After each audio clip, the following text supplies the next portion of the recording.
16:5:25 പ്രഭാതമുരളി ബാബ്ദാദ മധുബൻ. ബാബ പറയുന്നു, മധുരമായ കുട്ടികളെ, നിങ്ങളുടെ സ്നേഹം ഒരു ബാബയോടാണ്. കാരണം നിങ്ങൾക്ക് പരിധിയില്ലാത്ത സമ്പത്ത് ലഭിക്കുകയാണ്. നിങ്ങൾ സ്നേഹത്തോടെ പറയുന്നു, എൻ്റെ ബാബ. ചോദ്യം: ഏതൊരു ദേഹധാരിയായ മനുഷ്യൻ്റെ വാക്കുകളെ ബാബയുടേതുമായി താരതമ്യപ്പെടുത്തുവാൻ സാധിക്കില്ല. എന്തുകൊണ്ട്? ഉത്തരം: കാരണം ബാബയുടെ ഓരോരോ വാക്കും മഹാവാക്യമാണ്. ആ മഹാവാക്യങ്ങൾ കേൾക്കുന്നവർ മഹാൻ, അതായത് പുരുഷോത്തമൻ ആയി മാറുന്നു. ബാബയുടെ മഹാവാക്യങ്ങൾ പുഷ്പമാക്കി മാറ്റുന്നു. മനുഷ്യൻ്റെ വാക്കുകൾ മഹാവാക്യമല്ല, അവയിലൂടെ കൂടുതൽ നിലംപതിച്ചുകൊണ്ടിരുന്നു. ഗീതം: ലോകം തന്നെ മാറിയാലും. ഓം ശാന്തി. ഗീതത്തിൻ്റെ ആദ്യത്തെ ലൈനിൽ അല്പം അർത്ഥമുണ്ട്. പിന്നീടുള്ള മുഴുവൻ ഗീതവും ഒരു ഉപയോഗവുമില്ലാത്തതാണ്. ഏതുപോലെ ഗീതയിലെ ഭഗവാൻ വാച മന്മനാഭവ മധ്യാജി ഭവ, ഈ വാക്കുകൾ ശരിയായതാണ്. ഇതിനെ മാവിലെ ഉപ്പുപോലെ എന്ന് പറയുന്നു. ഇപ്പോൾ ഭഗവാൻ എന്ന് ആരെയാണ് പറയുന്നത് എന്നത് കുട്ടികൾ നല്ല രീതിയിൽ അറിഞ്ഞു കഴിഞ്ഞു. ഭഗവാൻ എന്ന് ശിവ് ബാബയാണ് പറയുന്നത്. ശിവ് ബാബ വന്ന് ശിവാലയം രചിക്കുന്നു. വരുന്നത് എവിടെയാണ്? വേശ്യാലയത്തിൽ. സ്വയം വന്ന് പറയുന്നു, ഹേ മധുരമധുരമായ ഓമനകളെ, വളരെ കാലത്തിനു ശേഷം തിരിച്ചു കിട്ടിയ ആത്മീയ കുട്ടികളെ, കേൾക്കുന്നത് ആത്മാവാണല്ലോ. അറിയുന്നുണ്ട് നമ്മൾ ആത്മാവ് അവിനാശിയാണ്, ഈ ദേഹം വിനാശിയാണ്. നമ്മൾ ആത്മാക്കൾ ഇപ്പോൾ തൻ്റെ പരംപിത പരമാത്മാവിൽ നിന്നും മഹാവാക്യങ്ങൾ കേട്ടുകൊണ്ടിരിക്കുകയാണ്. മഹാവാക്യം ഒരു പരംപിത പരമാത്മാവിൻ്റേത് മാത്രമാണ്. ആ ഒന്ന് മഹാപുരുഷ് അഥവാ പുരുഷോത്തമൻ ആക്കുന്നു. ബാക്കി ഏതെല്ലാം മഹാത്മാക്കളോ ഗുരുക്കളോ ഒക്കെ ഉണ്ടോ, അവരുടേത് മഹാവാക്യങ്ങളല്ല. ശിവോഹം എന്ന് പറയുന്നു, അതും ശരിയായ വാക്യമല്ല. ഇപ്പോൾ നിങ്ങൾ ബാബയിൽ നിന്നും മഹാവാക്യങ്ങൾ കേട്ട് പുഷ്പങ്ങളാകുന്നു. മുള്ളും പുഷ്പവും തമ്മിൽ എത്ര വ്യത്യാസമുണ്ട്! ഇപ്പോൾ കുട്ടികളായ നിങ്ങൾ അറിയുന്നുണ്ട്, നമ്മളെ ഏതെങ്കിലും മനുഷ്യരല്ല കേൾപ്പിക്കുന്നത്. ഇദ്ദേഹത്തിൽ ശിവ് ബാബ വിരാജിക്കുന്നു, അതും ആത്മാവ് തന്നെയാണ്. എന്നാൽ ആ ഒന്നിനെ പരം ആത്മാവ് എന്ന് പറയുന്നു. ഇപ്പോൾ പതിത ആത്മാക്കൾ പറയുന്നു, ഹേ പരമാത്മാ, വരൂ, വന്ന് നമ്മളെ പാവനമാക്കൂ. ആ ഒന്ന് പരമമാക്കി മാറ്റുന്ന പരംപിതാവാണ്. നിങ്ങൾ പുരുഷോത്തമൻ, അതായത് സർവ പുരുഷന്മാരിൽ അഥവാ ആത്മാക്കളിൽ വെച്ച് ഉത്തമ പുരുഷൻ ആകുന്നു. അത് ദേവതമാരാണ്. പരംപിത എന്ന വാക്ക് വളരെ മധുരമായതാണ്. സർവവ്യാപി എന്ന് പറയുന്നുവെങ്കിൽ മാധുര്യം വരുന്നില്ല. നിങ്ങളിലും വളരെ കുറച്ചു പേരാണ് സ്നേഹത്തോടെ ഉള്ളിൽ ഓർമ്മിക്കുന്നത്. ആ സ്ത്രീ പുരുഷന്മാർ അന്യോന്യം സ്ഥൂലത്തിൽ ഓർമ്മിക്കുന്നു. ഇതാണെങ്കിൽ ആത്മാക്കൾ പരമാത്മാവിനെ വളരെ സ്നേഹത്തോടെ ഓർമ്മിക്കണം. ഭക്തി മാർഗത്തിൽ ഇത്രയും സ്നേഹത്തോടെ പൂജിക്കുന്നില്ല. ആ സ്നേഹം ഉണ്ടായിരിക്കുന്നില്ല, അറിയുന്നത് തന്നെയില്ല. അപ്പോൾ എങ്ങനെ സ്നേഹമുണ്ടാവുകാനാണ്? ഇപ്പോൾ നിങ്ങൾ കുട്ടികൾക്ക് വളരെയധികം സ്നേഹമുണ്ട്. ആത്മാവ് പറയുന്നു, എൻ്റെ ബാബ. ആത്മാക്കൾ പരസ്പരം സഹോദരങ്ങളാണ്. ഓരോ സഹോദരനും പറയുന്നു, ബാബ എനിക്ക് തൻ്റെ പരിചയം നൽകി. പക്ഷേ അതിനെ സ്നേഹം എന്ന് പറയില്ല. ആരിൽ നിന്നാണോ എന്തെങ്കിലും ലഭിക്കുന്നത് അവരിൽ സ്നേഹമുണ്ടായിരിക്കും. ബാബയിൽ കുട്ടികൾക്ക് സ്നേഹമുണ്ട്. കാരണം ബാബയിൽ നിന്നും സമ്പത്ത് ലഭിക്കുന്നു. എത്ര അധികം സമ്പത്ത്, അത്രയും കൂടുതൽ സ്നേഹം കുട്ടികൾക്കുണ്ടായിരിക്കും. അച്ഛൻ്റെ അടുത്ത് സ്വത്ത് യാതൊന്നും ഇല്ലാതിരിക്കുകയും മുത്തച്ഛൻ്റെ അടുക്ക് ഉണ്ടായിരിക്കുകയുമാണെങ്കിൽ അച്ഛനോട് അത്രയും സ്നേഹം ഉണ്ടായിരിക്കുകയില്ല. പിന്നെ മുത്തച്ഛനോടായിരിക്കും സ്നേഹമുണ്ടാവുക. ഇദ്ദേഹത്തിൽ നിന്നും ധനം കിട്ടും എന്ന് മനസ്സിലാക്കും. ഇതിപ്പോൾ പരിധിയില്ലാത്ത അച്ഛനാണ്. കുട്ടികളായ നിങ്ങൾക്കറിയാം, നമ്മളെ ബാബ പഠിപ്പിക്കുകയാണ്. ഇത് വളരെയധികം സന്തോഷത്തിൻ്റെ കാര്യമാണ്. ഭഗവാൻ നമ്മുടെ അച്ഛനാണ്. ആ രചയിതാവായ ബാബയെ ആരും തന്നെ അറിയുന്നില്ല. അറിയാത്തത് കാരണം സ്വയം തന്നെ പിതാവ് എന്ന് പറയുന്നു. കുട്ടികളോട് നിങ്ങളുടെ പിതാവ് ആരാണ് എന്ന് ചോദിച്ചാൽ ഒടുവിൽ നമ്മൾ തന്നെ എന്ന് പറയുന്നത് പോലെയാണ്. ഇപ്പോൾ കുട്ടികളായ നിങ്ങൾക്കറിയാം, തീർച്ചയായും ആ എല്ലാ പിതാക്കന്മാരുടെയും പിതാവാണ്. നമുക്ക് ഇപ്പോൾ പരിധിയില്ലാത്ത ബാബയെ ലഭിച്ചു. ആ ഒന്നിന് ഇനിയൊരു പിതാവില്ല. ഇതാണ് ഉയർന്നതിലും ഉയർന്ന പിതാവ്. അപ്പോൾ കുട്ടികളുടെ ഉള്ളിൽ സന്തോഷമുണ്ടായിരിക്കണം. ആ യാത്രകളിൽ പോകുമ്പോൾ അവിടെ ഇത്രയും സന്തോഷം ഉണ്ടായിരിക്കുകയില്ല. കാരണം പ്രാപ്തി യാതൊന്നുമില്ല. ദർശനം നടത്തുവാൻ മാത്രമാണ് പോകുന്നത്. വെറുതെ എത്ര തിക്കിത്തിരക്കുന്നു. ഒന്നാമതായി നെറ്റി തേഞ്ഞു, രണ്ടാമതായി പൈസയും തേയുന്നു. പൈസ വളരെയധികം ചിലവഴിക്കുന്നു. പ്രാപ്തി യാതൊന്നുമില്ല. ഭക്തിമാർഗത്തിൽ ആദായം ഉണ്ടാകുമായിരുന്നെങ്കിൽ ഭാരതവാസികൾ വളരെയധികം ധനികരാകുമായിരുന്നേനെ. ഈ ക്ഷേത്രവും മറ്റും നിർമ്മിക്കുന്നതിൽ കോടിക്കണക്കിന് രൂപയാണ് ചിലവഴിക്കുന്നത്. നിങ്ങളുടെ സോമനാഥ് ക്ഷേത്രം ഒന്ന് മാത്രമായിരുന്നില്ല ഉണ്ടായിരുന്നത്. എല്ലാ രാജാക്കന്മാരുടെയും പക്കൽ ക്ഷേത്രങ്ങൾ ഉണ്ടായിരുന്നു. നിങ്ങൾ എത്ര ധനം ചിലവഴിച്ചിരുന്നു? 5000 വർഷങ്ങൾക്ക് മുമ്പ് നിങ്ങളെ വിശ്വത്തിൻ്റെ അധികാരിയാക്കിയിരുന്നു. ഒരു ബാബ തന്നെയാണ് ഇങ്ങനെ പറയുന്നത്. ഇന്നേക്ക് 5000 വർഷങ്ങൾക്ക് മുമ്പ് നിങ്ങളെ രാജയോഗം പഠിപ്പിച്ച് ഇങ്ങനെയാക്കി മാറ്റിയിരുന്നു. ഇപ്പോൾ നിങ്ങൾ എന്തായിരിക്കുകയാണ്? ബുദ്ധിയിൽ വരണമല്ലോ.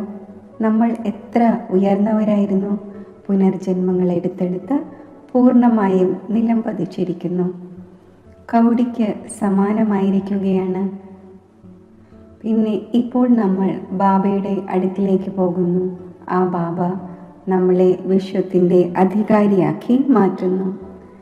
ആത്മാക്കളുടെ പിതാവുമായി കണ്ടുമുട്ടുവാനുള്ള ഒരേ ഒരു യാത്രയാണിത്. അപ്പോൾ ഉള്ളിൽ ആ സ്നേഹമുണ്ടായിരിക്കണം. കുട്ടികളായ നിങ്ങൾ എപ്പോൾ ഇവിടെ വരുന്നുവോ അപ്പോൾ ബുദ്ധിയിൽ ഉണ്ടായിരിക്കണം, നമ്മൾ ആ ബാബയുടെ അടുക്കിലേക്ക് പോകുകയാണ്. ആരിൽ നിന്നാണോ നമുക്ക് വീണ്ടും വിശ്വത്തിൻ്റെ ചക്രവർത്തി പദവി ലഭിക്കുന്നത്, ആ ബാബ നമുക്ക് ശിക്ഷണം നൽകുന്നു. കുട്ടികളെ, ദേവീ ഗുണം ധാരണ ചെയ്യൂ. സർവശക്തിവാനും പതീത പാവനും പിതാവുമായ എന്നെ ഓർമ്മിക്കും. ഞാൻ കൽപ്പകൽപ്പം വന്ന് പറയുന്നു, എന്നെ മാത്രം ഓർമ്മിക്കൂ, എങ്കിൽ വികർമ്മം വിനാശമാകും. മനസ്സിൽ ഇത് വരണം. നമ്മൾ പരിധിയില്ലാത്ത ബാബയുടെ അടുക്കൽ വന്നിരിക്കുകയാണ്. ബാബ പറയുന്നു, ഞാൻ ഗുപ്തമാണ്. ആത്മാവ് പറയുന്നു, ഞാൻ ഗുപ്തമാണ്. നിങ്ങൾ മനസ്സിലാക്കുന്നുണ്ട്, നമ്മൾ ശിവ് ബാബയുടെ അടുക്കലും ബ്രഹ്മ ആകുന്ന ദാദയുടെ അടുക്കിലേക്കും പോകുന്നു. ആരാണോ കമ്പൈൻഡ് ആയിരിക്കുന്നത്, ആരിലൂടെയാണോ നമ്മൾ വിശ്വത്തിൻ്റെ അധികാരിയാകുന്നത്, ആ ഒന്നുമായി നമ്മൾ കൂടിക്കാഴ്ചയ്ക്ക് വേണ്ടി പോകുന്നു.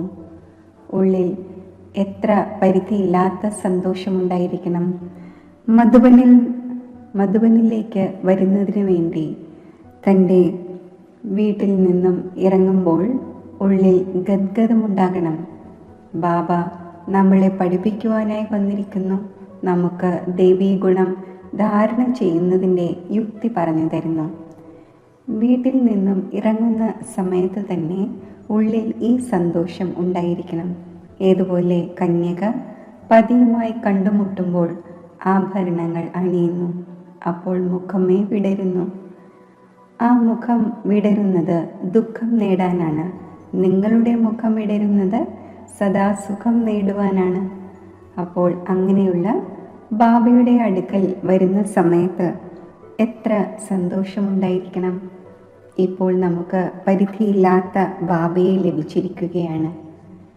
സത്യയുഗത്തിലേക്ക് പോകും, പിന്നെ ഡിഗ്രി കുറഞ്ഞു പോകും.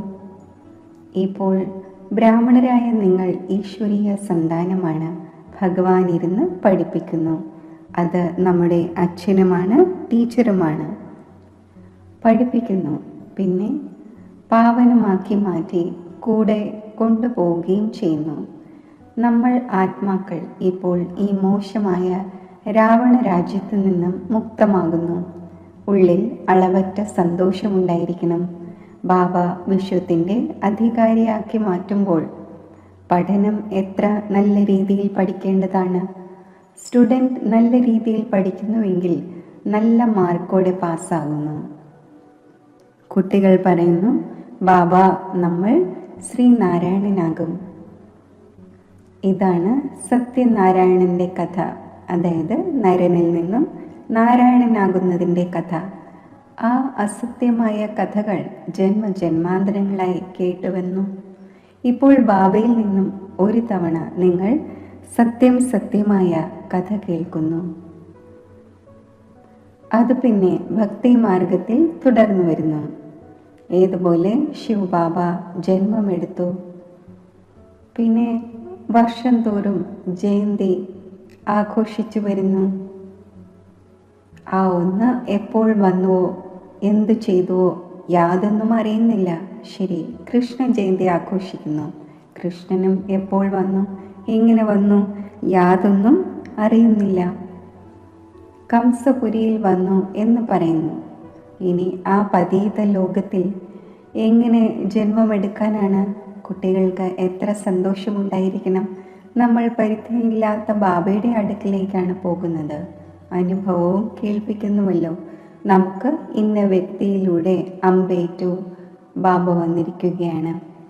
ആ ദിവസം മുതൽ നമ്മൾ ബാബയെ തന്നെയാണ് ഓർമ്മിക്കുന്നത്. ഇതാണ് നിങ്ങളുടെ ഏറ്റവും വലിയ ബാബയുടെ അടുക്കൽ വരുന്നതിൻ്റെ യാത്ര. ബാബയാകട്ടെ ചൈതന്യമാണ്. കുട്ടികളുടെ അടുക്കൽ പോകുന്നുമുണ്ട്. അത് ജഡയാത്രകളാണ്. ഇവിടെയാകട്ടെ ബാബ ചൈതന്യമാണ്. ഏതുപോലെ നമ്മൾ ആത്മാക്കൾ സംസാരിക്കുന്നുവോ അതേപോലെ ആ പരമാത്മാവാകുന്ന ബാബയും ശരീരത്തിലൂടെ സംസാരിക്കുന്നു. ഈ പഠനം ഭാവിയിലെ 21 ജന്മത്തേക്കുള്ള ശരീര നിർവഹണത്തിന് വേണ്ടിയാണ്. അത് ഈ ജന്മത്തേക്ക് മാത്രമുള്ളതാണ്. ഇനി ഏതൊരു പഠനമാണ് പഠിക്കേണ്ടത്, അഥവാ ഏതൊരു തൊഴിലാണ് ചെയ്യേണ്ടത്? ബാബ പറയുന്നു, രണ്ടും ചെയ്യൂ. സന്യാസിമാരെ പോലെ കുടുംബം ഉപേക്ഷിച്ച് കാട്ടിലേക്ക് പോകേണ്ടതില്ല. ഇത് പ്രവൃത്തി മാർഗമാണ്. രണ്ടിനും വേണ്ടിയുള്ള പഠനമാണ്. എല്ലാവരും പഠിക്കുകയുമില്ല. ചിലർ നന്നായി പഠിക്കും, ചിലർ കുറവായിരിക്കും. ചിലർക്ക് ഉടൻ അമ്പേൽക്കും. ചിലരാണെങ്കിൽ സ്ഥിരത ഇല്ലാത്തവരെ പോലെ സംസാരിച്ചു കൊണ്ടിരിക്കും. ചിലർ പറയുന്നു, ശരി, നമ്മൾ മനസ്സിലാക്കുവാൻ ശ്രമിക്കാം. ചിലർ പറയും, ഇത് ഏകാന്തതയിൽ ഇരുന്ന് മനസ്സിലാക്കേണ്ട കാര്യങ്ങളാണ്. അത്ര തന്നെ. പിന്നെ അപ്രത്യക്ഷമാകുന്നു. ചിലർക്ക് ജ്ഞാനത്തിൻ്റെ അമ്പേറ്റുവെങ്കിൽ ഉടനെ വന്ന് മനസ്സിലാക്കും. ചിലർ പിന്നെ പറയും, നമുക്ക് ഒഴിവ് സമയമില്ല, എങ്കിൽ അമ്പ് ഏറ്റില്ല എന്ന് മനസ്സിലാക്കൂ. നോക്കൂ, ബാബയ്ക്ക് അമ്പേറ്റപ്പോൾ ഉടനെ ഉപേക്ഷിച്ചില്ലേ? ചക്രവർത്തി പദവി ലഭിക്കുകയാണ് എന്ന് മനസ്സിലാക്കി. അതിനു മുന്നിൽ ഇതെന്താണ്? എനിക്ക് ബാബയിൽ നിന്നും രാജധാനി നേടണം. ഇപ്പോൾ ബാബ പറയുന്നു, ആ തൊഴിലും മറ്റും ചെയ്തുകൊള്ളൂ. ഒരാഴ്ച ഇത് നല്ല രീതിയിൽ മനസ്സിലാക്കൂ. ഗൃഹസ്ഥ വ്യവഹാരവും സംരക്ഷിക്കണം. രചനയെ പാലിക്കുകയും വേണം. അവരാണെങ്കിൽ രചിച്ച ശേഷം ഓടിപ്പോകുന്നു.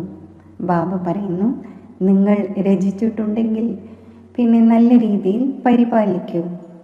സ്ത്രീയാകട്ടെ അല്ലെങ്കിൽ കുട്ടിയാകട്ടെ, നിങ്ങൾ പറയുന്നത് അംഗീകരിക്കുന്നുവെങ്കിൽ സൽപുത്രനാണ്.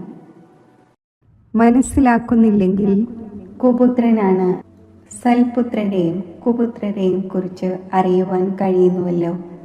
ബാബ പറയുന്നു, നിങ്ങൾ ശ്രീമത്തനുസരിച്ച് നടക്കുമെങ്കിൽ ശ്രേഷ്ഠമാകും, ഇല്ലെങ്കിൽ സമ്പത്ത് ലഭിക്കുക സാധ്യമല്ല. പവിത്രമായി സൽപുത്രനായി പേര് പ്രശസ്തമാക്കൂ. അമ്പ് ഏറ്റുവെങ്കിൽ പിന്നെ പറയും, ഇപ്പോൾ നമ്മൾ സത്യമായ സമ്പാദ്യം നടത്തും. ബാബ വന്നിരിക്കുകയാണ് ശിവാലയത്തിലേക്ക് കൊണ്ടുപോകുവാൻ. അപ്പോൾ ശിവാലയത്തിലേക്ക് പോകുന്നതിനായി യോഗ്യരായി മാറണം. പ്രയത്നമുണ്ട്. പറയൂ, ഇപ്പോൾ ശിവ് ബാബയെ ഓർമ്മിക്കൂ. മൃത്യു മുന്നിൽ നിൽക്കുകയാണ്. അവരുടെയും മംഗളം ചെയ്യേണ്ടതുണ്ടല്ലോ. പറയൂ, ഇപ്പോൾ ഓർമ്മിക്കൂ, എങ്കിൽ വികർമ്മം വിനാശമാകും. പെൺകുട്ടികളായ നിങ്ങളുടെ കടമയാണ് അച്ഛൻ്റെ വീടിനെയും അമ്മായി അച്ഛൻ്റെ വീടിനെയും ഉദ്ധരിക്കുക എന്നത്. എപ്പോഴാണോ നിങ്ങൾക്ക് വിളിയുണ്ടാകുന്നത്, അപ്പോൾ നിങ്ങളുടെ കടമയാണ് അവരുടെ മംഗളം ചെയ്യുക എന്നത്. ദയാഹൃദയരാകണം. പതീതവും തമോ പ്രധാനവുമായ മനുഷ്യർക്ക് സതോ പ്രധാനമാകുന്നതിനുള്ള വഴി പറഞ്ഞു കൊടുക്കണം. നിങ്ങൾക്കറിയാം, ഓരോ വസ്തുവും പുതിയതിൽ നിന്നും തീർച്ചയായും പഴയതാകുന്നു. നരകത്തിൽ എല്ലാവരും പതീത ആത്മാക്കളാണ്. അതിനാലാണ് ഗംഗയിൽ സ്നാനം ചെയ്ത് പാവനമാകുന്നതിനായി പോകുന്നത്. നമ്മൾ പതീതമാണ്, അതിനാൽ പാവനമാകേണ്ടതുണ്ട് എന്നാദ്യം മനസ്സിലാക്കട്ടെ. ബാബ ആത്മാക്കളോട് പറയുന്നു, എന്നെ ഓർമ്മിക്കൂ, എങ്കിൽ നിങ്ങളുടെ പാപം നഷ്ടമാകും. സാധു സന്യാസിമാർ തുടങ്ങി ആരെല്ലാം ഉണ്ടോ എല്ലാവർക്കും എൻ്റെ ഈ സന്ദേശം നൽകൂ.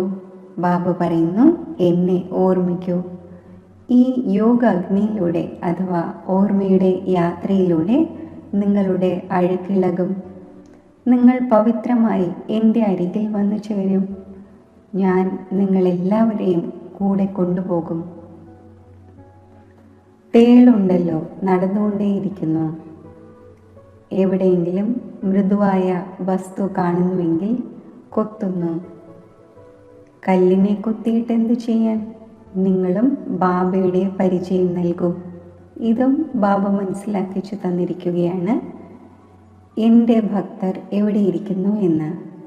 ശിവന്റെ ക്ഷേത്രത്തിലും കൃഷ്ണന്റെ ക്ഷേത്രത്തിലും ലക്ഷ്മി നാരായണന്റെ ക്ഷേത്രത്തിലും ഭക്തർ എൻ്റെ ഭക്തി ചെയ്തുകൊണ്ടിരിക്കുന്നു. കുട്ടികൾ തന്നെയാണല്ലോ. എന്നിൽ നിന്നും രാജ്യം നേടിയിരുന്നു. ഇപ്പോൾ പൂജ്യരിൽ നിന്നും പൂജാരിയായിരിക്കുന്നു. ദേവതമാരുടെ ഭക്തരാണല്ലോ.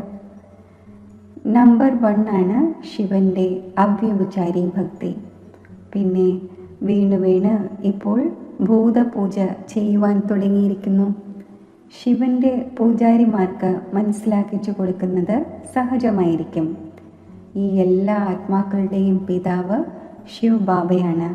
സ്വർഗത്തിൻ്റെ സമ്പത്ത് നൽകുന്നു. ഇപ്പോൾ ബാബ പറയുന്നു, എന്നെ ഓർമ്മിക്കൂ, എങ്കിൽ വികർമ്മങ്ങൾ വിനാശമാകും. ഞാൻ നിങ്ങൾക്ക് സന്ദേശം നൽകുന്നു. ഇപ്പോൾ ബാബ പറയുന്നു, പതീത പാവനും ജ്ഞാനത്തിൻ്റെ സാഗരനും ഞാനാണ്. ജ്ഞാനവും കേൾപ്പിച്ചു കൊണ്ടിരിക്കുന്നു. പാവനമാകുന്നതിന് വേണ്ടി യോഗവും പഠിപ്പിച്ചുകൊണ്ടിരിക്കുന്നു. ബ്രഹ്മാവിൻ്റെ ശരീരത്തിലൂടെ സന്ദേശം നൽകുകയാണ്, എന്നെ ഓർമ്മിക്കൂ. തൻ്റെ 84 ജന്മങ്ങളെയും ഓർമ്മിക്കൂ. നിങ്ങൾക്ക് ക്ഷേത്രങ്ങളിലും പിന്നെ കുംഭമേളയിലും ഭക്തരെ ലഭിക്കും. അവിടെ നിങ്ങൾക്ക് മനസ്സിലാക്കിച്ചു കൊടുക്കുവാൻ സാധിക്കുന്നു. പതീത പാവനൻ ഗംഗയാണോ അതോ പരമാത്മാവാണോ എന്ന്. കുട്ടികൾക്ക് ഈ സന്തോഷമുണ്ടായിരിക്കണം. നമ്മൾ ആരുടെ അടുക്കലാണ് പോകുന്നത്? എത്ര സാധാരണമാണ്. എന്ത് വലിപ്പം കാണിക്കുവാനാണ്? വലിയ വ്യക്തിയായി കാണപ്പെടുന്നതിനു വേണ്ടി ശിവബാബ എന്ത് ചെയ്യട്ടെ? സന്യാസിമാരുടെ വസ്ത്രം ധരിക്കുവാൻ സാധിക്കില്ല. ബാബ പറയുന്നു, ഞാൻ സാധാരണ ശരീരമാണ് സ്വീകരിക്കുന്നത്. നിങ്ങൾ തന്നെ നിർദ്ദേശം നൽകൂ, ഞാൻ എന്തു ചെയ്യണം? ഈ രഥത്തെ അലങ്കരിക്കട്ടെ. അവർ ഹുസൈൻ്റെ കുതിരയെ ഇറക്കുമ്പോൾ അതിനെ അലങ്കരിക്കുന്നു. ഇവിടെ ശിവ് ബാബയുടെ രഥം പിന്നെ കാളയെ ആക്കിയിരിക്കുകയാണ്. കാളയുടെ മസ്തകത്തിൽ വട്ടത്തിൽ ശിവ് ബാബയുടെ ചിഹ്നം കാണിച്ചിരിക്കുന്നു. ഇനി ശിവ് ബാബ കാളയിൽ എങ്ങനെ വരും? ക്ഷേത്രത്തിൽ എന്തുകൊണ്ട് കാളയെ വച്ചിരിക്കുന്നു? ശങ്കറിൻ്റെ വാഹനം എന്ന് പറയുന്നു. സൂക്ഷ്മവദനത്തിൽ ശങ്കറിന് വാഹനമുണ്ടായിരിക്കുമോ? ഇതെല്ലാം ഭക്തി മാർഗത്തിൽ ഡ്രാമയിൽ അടങ്ങിയിട്ടുള്ളതാണ്. ശരി, മധുരമധുരമായ വളരെ കാലം വേർപിരിഞ്ഞ ശേഷം തിരിച്ചു കിട്ടിയ കുട്ടികൾക്ക് മാതാവും പിതാവുമായ ബാബ്ദാദയുടെ സ്നേഹസ്മരണകൾ. Good morning. ആത്മീയ അച്ഛൻ്റെ ആത്മീയ കുട്ടികൾക്ക് നമസ്തേ. ധാരണയ്ക്കുള്ള മുഖ്യസാരം: സ്വയം തന്നോട് പ്രതിജ്ഞ ചെയ്യണം, ഇപ്പോൾ നമ്മൾ സത്യമായ സമ്പാദ്യം നടത്തും. സ്വയം തന്നെ ശിവാലയത്തിലേക്ക് പോകുന്നതിന് യോഗ്യമാക്കും. സൽപുത്രരായി ശ്രീമത്തനുസരിച്ച് നടന്ന് ബാബയുടെ പേര് പ്രശസ്തമാക്കും. ദയാഹൃദയരായി തമോ പ്രധാന മനുഷ്യരെ സദോ പ്രധാനമാക്കണം. സർവരുടെയും മംഗളം ചെയ്യണം. മൃത്യുവിന് മുമ്പേ എല്ലാവർക്കും ബാബയുടെ ഓർമ്മ നേടിക്കൊടുക്കണം.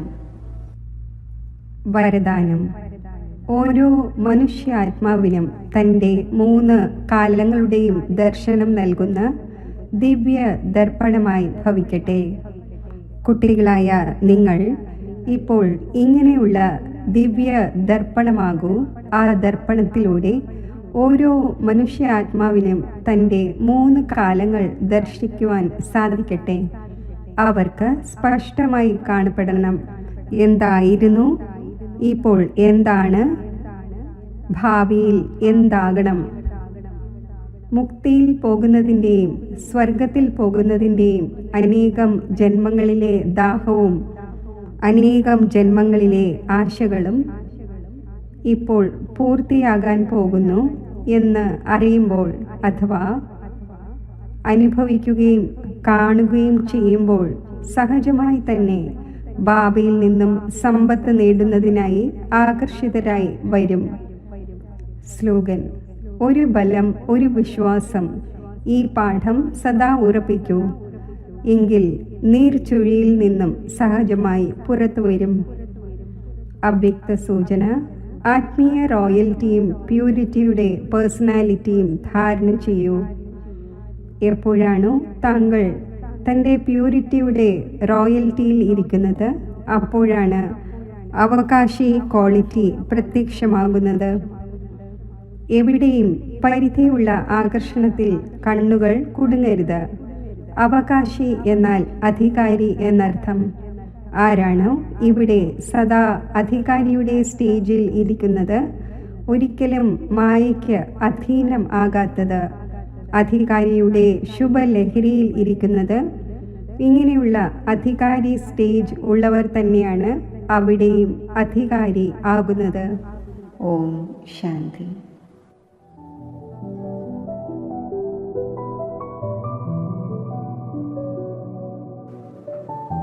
മെഡിറ്റേഷൻ.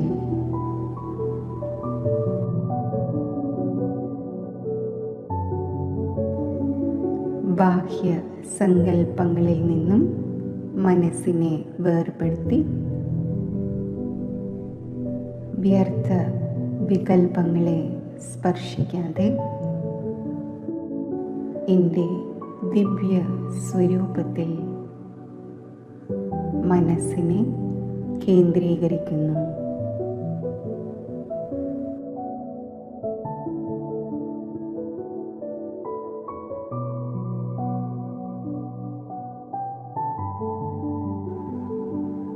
പവിത്ര സ്വരൂപമായി, സഫലതാ നക്ഷത്രമായി മസ്തക സിംഹാസനത്തിൽ ഞാൻ ആത്മാവ് സ്ഥിതി ചെയ്യുന്നു.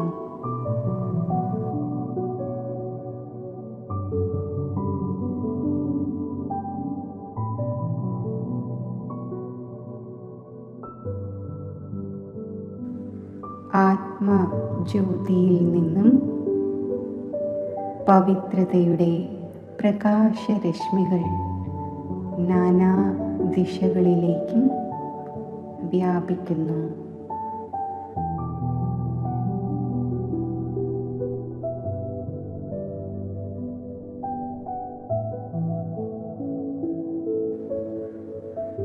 പവിത്ര സ്വരൂപ ആത്മാവായ ഞാൻ ദേഹത്തിൽ നിന്നും ദേഹത്തിൻ്റെ ലോകത്തിൽ നിന്നും ബുദ്ധിബലത്താൽ മാറി പരമധാമമാകുന്ന ജ്യോതിദേശത്തിൽ എത്തിച്ചേരുന്നു.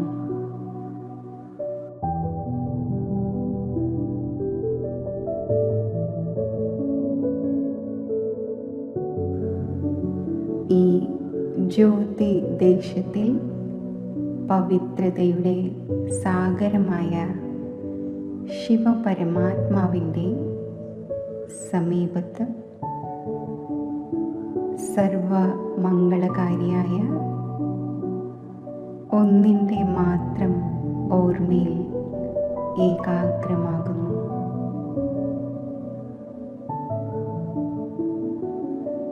പവിത്ര സാഗരനിൽ നിന്നും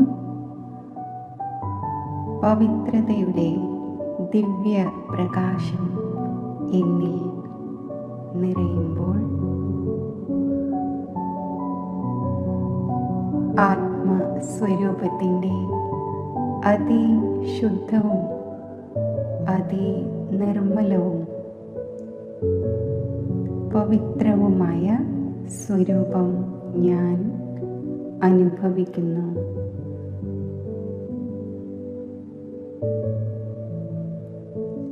എൻ്റെ സർവശ്രേഷ്ഠവും പവിത്രവുമായ അനാദി സ്വരൂപത്തെ അനുഭവിച്ചറിഞ്ഞതിൻ്റെ ധന്യതയിൽ ഞാൻ സ്ഥിതി ചെയ്യുന്നു.